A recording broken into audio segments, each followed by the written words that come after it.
Subscribe कीजिए royal teacher को education संबंधी न्यूज़ तुरंत पाने के लिए। एनपीएस के दावों के निस्तारण के संबंध में दिशा निर्देश हुए जारी। पेंशन हेतु 10 वर्ष की सेवा हो गई आवश्यक।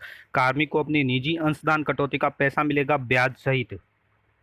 जी हाँ साथियों, जैसा कि आप सभी जानते हैं कि राज्य सरकार द्वारा राजस्थान में एनपीएस को हटाकर उसकी जगह ओपीएस लागू कर दिया गया है, यानी ओल्ड पेंशन स्कीम को लागू कर दिया गया है। अब एनपीएस को हटाकर ओपीएस को जब लागू कर दिया गया है तो एनपीएस का जो पैसा है, जो एनपीएस में जमा है, एनपीएस का जो पैसा एनपीएस में जमा है वो राज्य सरकार है वो वापस निकालेगी।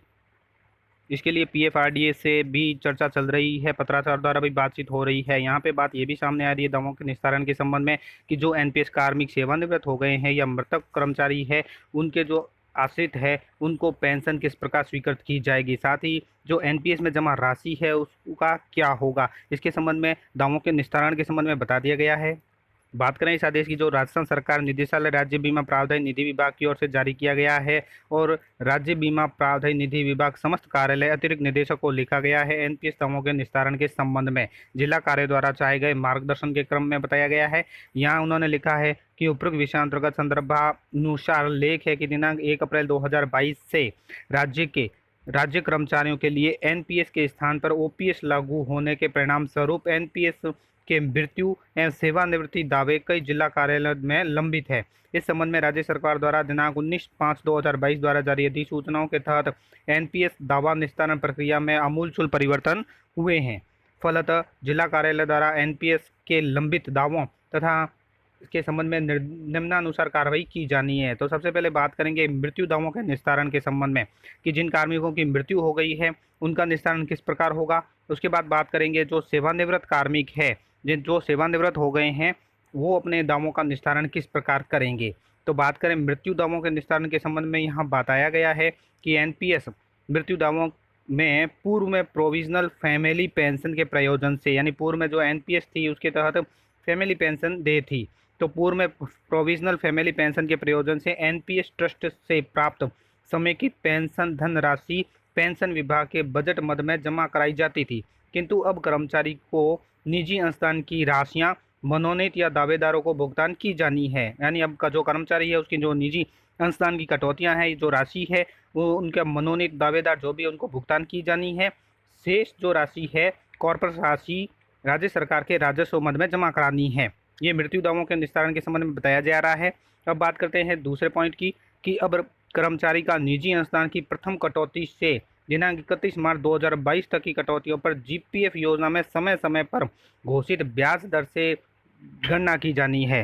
अर्थात कर्मचारी की जो निजी अंशदान की कटौती जो प्रथम कटौती थी उस कटौती से दिनांक 31 मार्च 2022 तक की जितनी भी कटौतियां हुई है उस पर जीपीएफ जो योजना है उस पर समय समय पर जो ब्याज घोषित हुआ है उसके अनुसार ब्याज दर की गणना की जानी है। उनमें से भी आरपीएमएफ और आरजीएचएस की नियत कटौतियां तथा एनपीएस आर्किटेक्चर में आंशिक आहरण की राशियों का समायोजन करते हुए दे एक मुश्त राशि का भुगतान दावेदार या मनोनीत को दिया जाना है। यानी एनपीएस में जो राशि जमा है वो जिनके कार्मिक की मृत्यु हो गई है उनके जो मनोनीत है उनको ये राशि दे होगी, एक मुश्त दे होगी, पर उनमें आरपीएमएफ या आरजीएचएस जो भी उनके समय लागू था उनकी कटौती होगी और जीपीएफ योजना में समय पर जो ब्याज दर की घोषणा होती है उस ब्याज दर की गणना भी उसके ऊपर होगी। इस हेतु एसआईपीएफ पोर्टल पर समुचित यूटिलिटी विकसित की जा रही है। मृतक कार्मिक के की एनपीएस ट्रस्ट से प्राप्त शेष कॉर्पस राशि को राज्य सरकार के राजस्व मद में स्थानांतरित किया जाना है। इस हेतु पृथक पर राजस्व बजट मद आवंटित कराए जाने हेतु प्रस्ताव वित्त विभाग को भेजा हुआ है। वित्त विभाग से प्राप्त दिशा निर्देशानुसार कार्रवाई की जाएगी। अतः जिला कार्यालयों में प्राप्त लंबित एनपीएस दावों में पारिवारिक पेंशन स्वीकृत कराए जाने के उद्देश्य से सीआरए पोर्टल पर पूर्ववत प्रकरणों को भिजवाने तथा जिला कार्यालयों के एनपीएस बैंक खातों में प्राप्त राशियों को अनुसार भुगतान या स्थानांतरित किया जाएगा। बात करते हैं सेवानिवृत्ति दावों के निस्तारण के संबंध में। जो कार्मिक सेवानिवृत्त हो गए हैं उनका जो दावा है उनके निस्तारण किस प्रकार होंगे कि जो कर्मचारी एनपीएस कर्मचारी सेवानिवृत्त हो चुके हैं या होने जा रहे हैं उन्हें दिनांक 1 अप्रैल 2022 से राजस्थान सिविल सेवा पेंशन रूल 1996 के नियम के अंतर्गत राज्य सरकार द्वारा पेंशन की स्वीकृत की जाएगी। यानी उनको भी एनपीएस राशि, ये जो पेंशन है, पेंशन दी जाएगी राज्य सरकार द्वारा। किंतु इससे पूर्व ऐसे कर्मचारियों का एनपीएस ट्रस्ट में जो जमा समेकित पेंशन धनराशि को राज्य सरकार के बजट मद में स्थानांतरित कराने हेतु राज्य सरकार के स्तर से पीएफआरडीए के से पत्राचार किया जा रहा है। यानी जो सेवानिवृत्त कार्मिक है, जो या सेवानिवृत्त होने जा रहे हैं, उनका जो एनपीएस का पैसा है वो पीएफआरडीए से निकालने के लिए पत्राचार किया जा रहा है। पीएफआरडीए से राशि प्राप्त होने पर समय लगना संभावित है। सेवानिवृत्त कार्मिकों को एनपीएस ट्रस्ट से प्राप्त समेकित पेंशन राशि के राजस्व मद में जमा कराई जाएगी तथा निजी अंशदान की प्रथम कटौती से दिनांक 31 मार्च 2022 तक की कटौतियों को का एनपीएस लेजर एसआईपीएफ पोर्टल पर बिंदु संख्या 1-2 के अनुरूप प्राथमिकता से तैयार किया जाएगा, जिन्हें यूटिलिटी विकसित कराई जा रही है। यानी ये जो कार्मिक है, उनके निजी अंशदान की प्रथम कटौती से 31 मार्च 2022 तक जितनी भी कटौतियाँ हुई है, उन सब का लेजर है वो एसआईपीएफ पोर्टल पर विकसित किया जाएगा और उन्हें प्राथमिकता से तैयार भी करवाया जा रहा है। अतः एनपीएस सेवानिवृत्त दावों के निस्तारण में फिलहाल कुछ इंतजार करना होगा, किंतु मृत्यु सेवानिवृत्ति दावों के त्वरित निस्तारण हेतु एसआईपीएफ पोर्टल पर एनपीएस लेजर तैयार करने हेतु लेजेसी राशि हस्तांतरण पे मैनेजर पीआरआई पे मैनेजर प्रारंभ होने से पूर्व का विभागीय रिकॉर्ड भी व्यवस्थित किया जाए। इसके बाद आता है एरियर रीएक्टिफिकेशन, यानी एनपीएस राशियों का शुद्धिकरण। कतिपय जिला कार्यालय द्वारा सीआरए सिस्टम में त्रुटिपूर्ण अपलोड एनपीएस राशियों के शुद्धिकरण किए जाने या नहीं किए जाने के संबंध में मार्गदर्शन चाहा जा रहा है।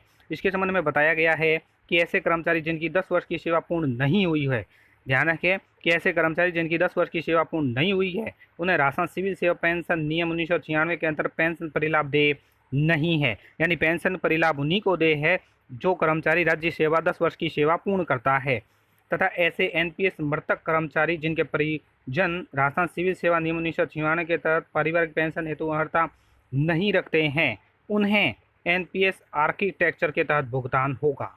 अतः उपयुक्त दोनों प्रकार के मामलों में कर्मचारी को अधिक या कम भुगतान न हो जाए, इस हेतु एरर रेक्टिफिकेशन की कार्रवाई पूर्ववत रखी जाए। इसी प्रकार बताया गया है कि जो अंशदाता या जिन अंशदाताओं के प्राण में कम या अधिक त्रुटिपूर्ण राशि अपलोड हो चुकी है, यानी गलत अपलोड हो रखी है, चाहे कम हो या अधिक हो, यदि ऐसे कार्मिकों द्वारा उनके दुरुस्तीकरण हेतु आग्रह किया जाता है कि उनका सही किया जाए, तो उन्हें पूर्ववत दुरुस्त करावे ताकि कार्मिकों में अनावश्यक असंतोष की भावना उत्पन्न नहीं हो। अतः आपके अधीनस्थ जिला कार्यालयों को उपयुक्त निर्देशों की पालना सुनिश्चित कराने तथा प्रार्थना पत्रों का उपयुक्त अनुसार निस्तारण कराने बाबत निर्देशित करें तथा प्रकरणों का नियमित मॉनिटरिंग की जाए।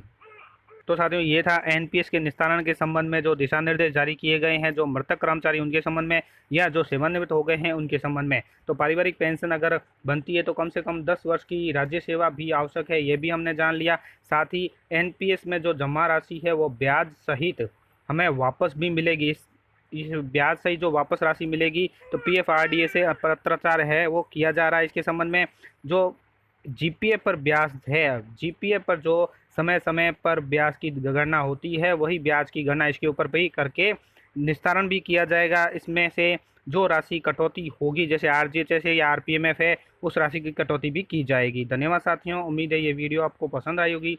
वीडियो पसंद आए तो जरूर लाइक, शेयर और सब्सक्राइब कीजिए। पास में आने वाले घंटी के बटन को जरूर दबाएं एजुकेशन संबंधी न्यूज़ तुरंत पाने के लिए।